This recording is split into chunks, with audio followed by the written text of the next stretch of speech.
திருவள்ளூர் மாவட்டம் பட்டாபிராம் ஆயில்சேரி அம்பேத்கர் நகர் பகுதியைச் சேர்ந்தவர் ஸ்ரீனிவாசன்.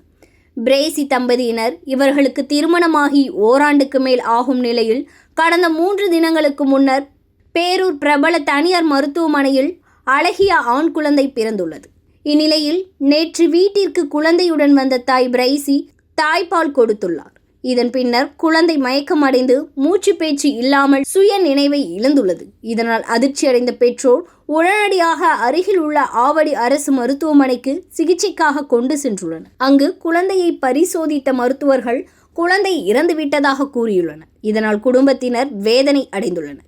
இது குறித்து பட்டாபிராம் காவல் நிலையத்திற்கு தகவல் தெரிவிக்கப்பட்டது. தகவல் அறிந்த சம்பவ இடத்திற்கு விரைந்து வந்த பட்டாபிராம் போலீசார் உடலை மீட்டு பிரேத பரிசோதனைக்காக கீழ்ப்பாக்கம் அரசு மருத்துவமனைக்கு அனுப்பி வைத்து வழக்கு பதிவு செய்து விசாரணை மேற்கொண்டு வருகின்றனர். பிறந்த 3 நாளே ஆன குழந்தை தாய்ப்பால் குடித்த பின்னர் உயிரிழந்த சம்பவம் அப்பகுதியில் பெரும் சோகத்தை ஏற்படுத்தியுள்ளது.